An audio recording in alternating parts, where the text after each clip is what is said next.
Civilization 6 has almost 60 leaders, but not all are created equal, as some are as strong as this mayonnaise hair gel enthusiast is at repelling women, and some are so weak they get goatseed like Captain America splitting logs. I remade the tier list I did 5 months ago because I felt like the last one I did was kinda rushed, and this is also going to be my opinion, but I'd love to hear yours down below in the comments. In any case, let's get started. I'm going in order, and if I get to a leader with an alternate persona or 2 leaders for a single civ, I'll talk about both of them at the same time.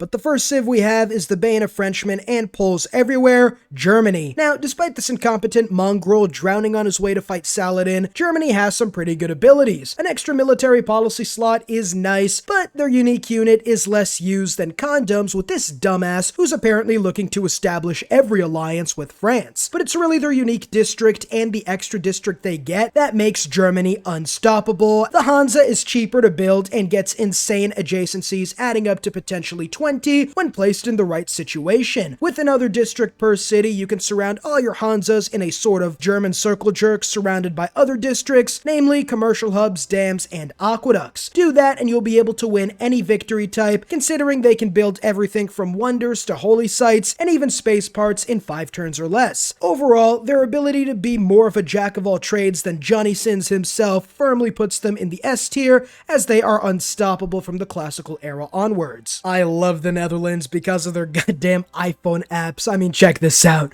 We got Klok, Music, oh my, Notities, Compass, Rocking Machine, Photos. It's just a goddamn mood. But in all honesty, the Dutch are one of the better civs with culture from traders and major adjacency bonuses when building districts on rivers, with bonus production towards dams and aqueducts, which are usually so expensive they require an arm, a leg, and your firstborn child to get, and this makes them one of the best tall civs in the game, although they can play wide just as effectively. The polder is pretty strong but somewhat situational, as they are about as spammable as a handcrafted custom Gucci bag. Frigates are some of the best naval units in the game, and the Dutch unique unit replaces the frigate and gets bonuses when attacking districts, including city centers, making them super effective on an archipelago map with their boats and polders. All in all, A tier. The river ability alone puts them up here with district adjacency so high, there's no wonder it's called the drug capital of the world. Macedon is next, with all their abilities focused on dodging every article of the Geneva Suggestion like Keanu Reeves in The Matrix. No war wariness and full heals from wonders is underrated but extremely strong, even though it's something a lot of people forget about. Hellenistic fusion gives them so many eurekas and inspiration per captured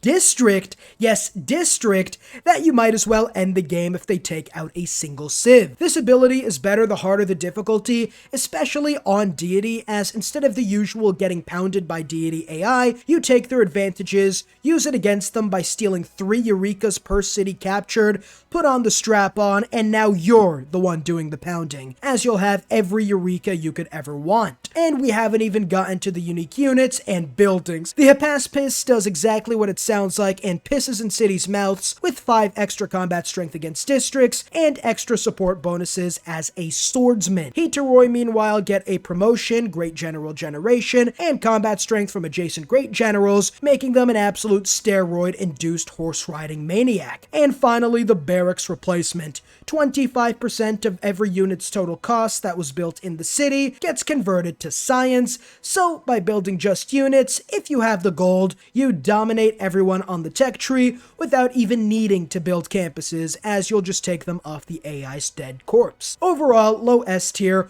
They're really only good at domination and science to an extent, but that's all you really need, as the snowball is extraordinary after taking out your first neighbor. With India, we're making like the dark side of the internet and double fisting in this one. India gets follower beliefs of every civ that has at least 1 follower, and they get extra missionary spreads. Now this is nice depending on the follower beliefs chosen, which can be gambling addict drunk night at Vegas levels of RNG, but one mistake and you help another civ get a religious victory. So you really need to be vigilant to make the most out of India. The Varu is strong at taking out units, as it gives -5 combat strength for all adjacent enemy units, which I mean, yeah, if my commander told me to go stop goddamn Thanos, I'm gonna shit my panties too. Stepwell gives extra food, housing, and faith, all of which India can make good use of. Gandhi seems under. Excuse me, Chandragupta goes first. Chandragupta gets War of Territorial Expansion, which is 5 combat strength and 2 movement speed for 10 turns after the war which is started, which is great, but it comes really too late for the Varu.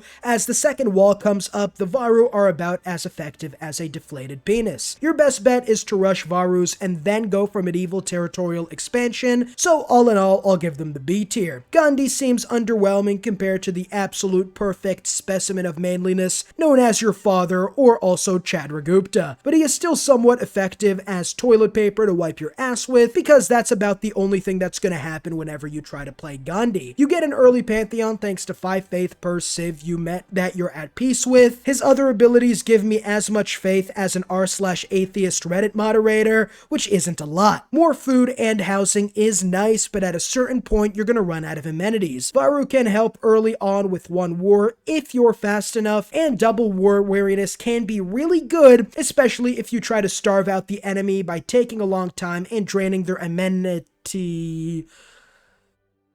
Yeah, D tier. China is next, as the preeminent wonder builders are a lot better than given credit for. Extra build charges and using them to build wonders lets you build any classical or ancient era wonder so fast you think Mike D'Antoni was their leader. But that's not all. Dynastic Cycle gives 10% extra Eureka boosts, as well as new wonders give 1 Eureka and Inspiration per wonder built, which is huge considering you'll be getting at least 7 to 8 total wonders in most games. Wonder whoring at the 7 wonders of the ancient brothel isn't enough. China Can build the wall. And build the wall they do with extra gold and culture into tourism by the late game, giving them one of the stronger culture games in the late game. The Crouching Tiger is about as effective as a condom fetched out of a needle stack, so just ignore that unless you need era score, but overall, Qin Shi Huang of China deserves the B tier in my opinion. Gorgo and Pericles, one's built like a dominatrix, the other looks like he's about to leave a vast fortune to his 20-year-old girlfriend. Greece has as many words describing their abilities as a child's picture book, but they are still solid.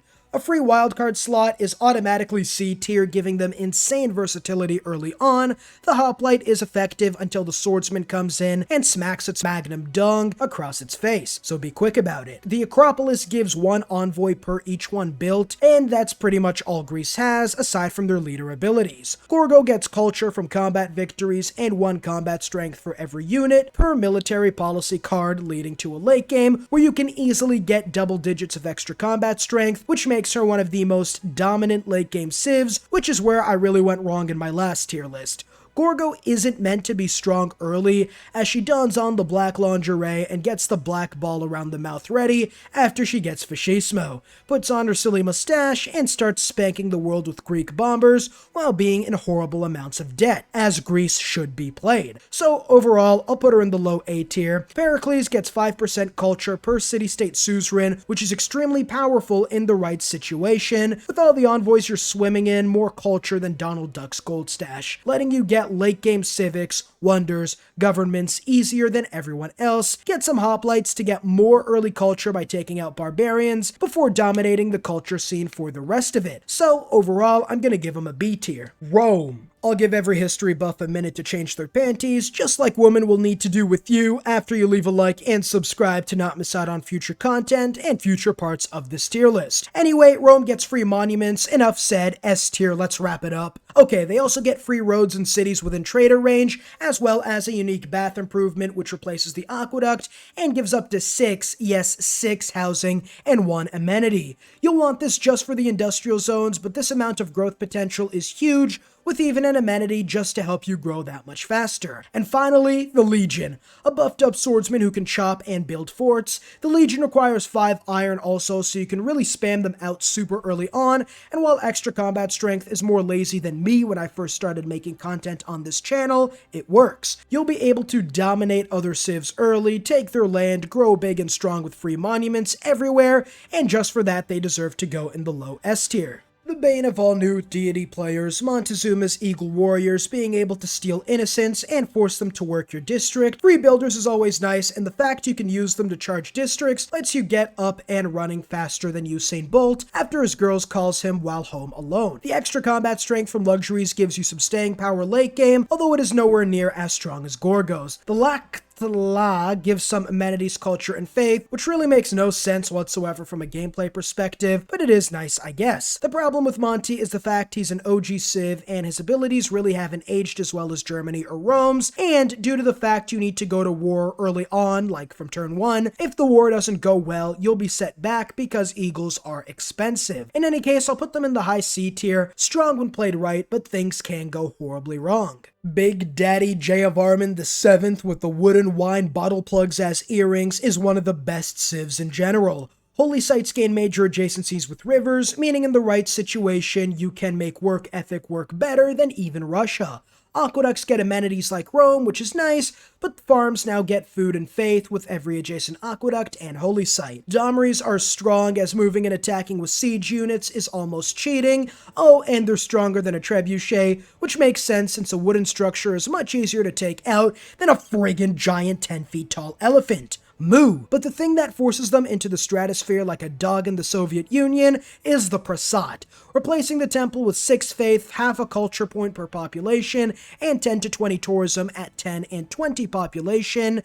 Yeah, in the right game you can get so much tourism that cracking 1,000 by turn 200 is possible, which is insane. With enough prayers and intimate relationships, you can get every city up to 20 population with work ethic, and get a large enough army of rock bands, which means I have nowhere to put them except the S tier, honestly. I promise not everyone is going to be on the S tier. Pakacutie Patootie works mountains. Now, the chance I pronounce any of his abilities right is about the same as Silly Mustache Man rising from the dead and taking control of Israel, so be warned. Kapag gives 1 food for every mountain tile in every domestic trade route, and gives production and food from terrace farms for mountains, which in turn get food from mountains. With this level of production and food, a sort of symbiotic relationship, these guys get more beefy and thick than your mother for every city. The Warcock is weird because double attack sounds good until you realize they're as strong as a wet paper towel, and it only has 1 range, so after you blow your load you're pretty much finished. And the tile improvement lets you move through mountains, which is pretty nice as well. The Incans get an F tier just because I can't pronounce anything right, but gameplay-wise, A tier. Another double fisting? Man, I'm gonna be tired after this one. America has a fat man playing 2 different characters with the pristine proper bull moose and the rough riding fuck the Mexicans Teddy. America gets Founding Fathers, the P-51 Musty Man, and the film studio. Now, I call it the Musty Man because using it is like sitting near a 51-year-old musty man. It's literally a fighter that's a little bit better. 2 range doesn't make too much of a difference as boomers are still the superior option. The film studio is great though, especially for Bull Moose with all the amazing yields you'll get for culture. And finally, Founding Fathers might as well be called the Founding Big Daddy because you turn one of the worst policy slots of Diplomatic into one of the best slots in Wildcard. And 1 Diplo favor per turn for each Wildcard slot lets you start building up the Diplo favor early, making them one of the best early Diplo civs in the game. And now the differences. Let's start with the diarrhea before we get to the golden excrement. Rough Rider gets 5 combat strength on their home continent, meaning you're treating barbarians like Will Smith treated Chris Rock. And Extra Envoys gives you an advantage for a Diplo victory, which all around are nice, but none of Rough Rider's abilities mesh too well, even if you include the Rough Rider unique unit, as culture from kills is nice, but it comes a little too late in the game to make too much of a difference unless you spam them. All in all, C tier. Bull Moose is the big daddy. Every breathtaking tile near mountains and natural wonders gives you culture and science. How does this look? Oh yes! The best early game civ for science and culture, as they can snowball so fast you'd think Teddy lost 300 pounds before putting on the suit. All in all, he gets an S tier. Next up, we have the most mind-numbing early game cheese in the entire game, with the price of some lean, a Scooby snack, and some lint. Hungary can levy a city-state army. upgrade them, and send them off to war for him, before coming back with 5 new empires under his control, and then he just does it again. Hungary gets a bonus to levied units, giving them 2 move speed and 5 combat strength, as well as much cheaper upgrade costs, and 2 envoys for each levy. This lets you start an early game war without having to really build a military, as getting some warriors to turn into swords is much more efficient, especially when you include the fan art of Matthias giving Himiko the Schmied on their wedding night, because Himiko and Hungary is broken. You have some supporting abilities like Pearl of the Danube and Thermal Baths giving some nice bonuses to districts, construction, production, and amenities, as well as their 2 unique units are really hit or miss. The Black Army, which may or may not be race baiting, I don't know, gets 3 combat strength for every levy, that sparks joy. The Hussar, 3 combat strength for every alliance, which doesn't spark joy, because the only way you have any friends at this stage of the game is if you were peaceful in the early game, in which case you already lost, you bozo. So, all in all, I'll give them a B tier, mainly because getting city-states is hard early game unless you have Himiko, which is what you need to do as Hungary, and if you have Himiko, they're probably in the S tier. By far, without a doubt, consensusly the most attractive leader in Civ 6, a Minotaur. I mean, just look at all that greatness. The noob Civ, as I like to call it, Nubia is in the top tier due to how easy and effective she is in-game. Nubia gets production towards districts, higher if she has a unique Nubian pyramid adjacent to the capital, and production towards ranged units and a strong archer unique unit with 3 move speed, so that when you're fighting the AI, you can put them out of their misery just a little bit quicker. Mines give extra yield according to the resource they have, whether it be gold or production, and that's nice, but she really doesn't have a lot going on with the kit, but she doesn't need to. The golden rule of Civ, akin to not following Singed in League of Legends, is to never give ranged units 3 move speed, and Nubia proves why the ability to move and shoot so efficiently that the ops stand no chance in your next drive-by. Overall, S tier, she can do everything well with her district production, extra yields, and strong ancient era unique unit. And now we get Coupe, that one weird dude who refuses to follow social cues. Settle cities on turn 1? Nah, I'm starting in the ocean, ligma balls. Despite starting in a pretty terrible position, he gets some bonuses that more than make up for it, with extra population, housing amenities when settling your capital, and science and culture while you don't have your city set up yet, letting you pick and choose the best city spot you can possibly imagine. Magica, or mana, same thing, gives you sailing and shipbuilding from turn 1, which is pretty big. Entering ocean tiles lets you colonize wherever you want from turn 1, pretty much Norway's father. The problem with Coupe is the fact that you can't chop forests or rainforests, although they do get boosts, so they are a little better than lumber mills, I guess, but no chopping has me down catastrophically when I'm playing him. The unit is solid, the tile improvement is useless, and his unique ability does give him late game tourism and early faith, but without being able to get great riders, not only are you not able to get tourism for yourself, but you're also giving more culture and tourism to the AI, making it harder to win a culture victory in the mid to late game. Overall, probably high C tier, not the best, but definitely not terrible either. Next up, we have Jadwiga, as it's pronounced, and let me just, Jadwiga's Lithuanian Union, god I wish I could form a union with her, gives her relic bonuses and holy site adjacencies from encampments, which encampments are pretty terrible, so yeah, not the best ability, although relics can be good, especially if you have enough of them with Void Singer's Secret Society. Golden Liberty turns military slots to a wild card, which is amazing, and culture bombing is really good, especially if you have your own religion. But like I've stated though, without your own religion, you're just giving the AI a religious win on a silver platter when you spread them like Poland might. And not safe for work warning for all the Turks out there, the Winged Hussars are solid, as at this stage, cavalry becomes better than infantry due to no more melee siege units, and if you are able to pin a unit, you can deal extra damage or push it back, which is kinda neat. Finally, the Sukians, god I wish she could suck my... gives her production and gold from different trade routes. Overall, I'm gonna have to revoke my simp license and give her a C tier. Not the best civ, but can still be effective. Mansa Musa is the most wildcard civ in the game. You get a large stretch of desert vaster than the great beyond, you're good, you're golden, no pun intended. But if you have limited desert like me, when I get limited dessert, it's time to slash FF from life. Mali gets faith and food from adjacent desert tiles and a unique commercial hub, letting you buy anything you want at a cheap cost. The problem? Mines provide almost no production, and you get a penalty when producing units or buildings. The Mandakalu Cavalry lets you protect your trade routes, and you get extra gold from traders for every flat desert tile you have in the city, and more traders for every golden age. Mali has an early game more garbage than this fucking Pokemon, until you can get Sugarbus and start swimming in that gold like you were a corrupt politician, or Russian oligarch, or even Nancy Pelosi. It's all the same thing. Overall, he gets a low B from me, but it can be as high as S in the right start and as low as F in the worst one. Despite having a jawline that could crush metal, Tamar has a lackluster kit with faith from early kills helping to get an early Pantheon, and bonuses to chain in Golden Ages, but you have to secure one first, as then you'd be able to get Normal Age bonuses as well as the Golden Age. You get 2 envoys instead of 1 to city-states following your majority religion, which is great if it's yours, not so much if you couldn't found one and have to spread someone else's to get the bonus. Kevsur is now a solid unique unit with combat strength on hills and a great upgrade path, but their walls are like the English would say bollocks.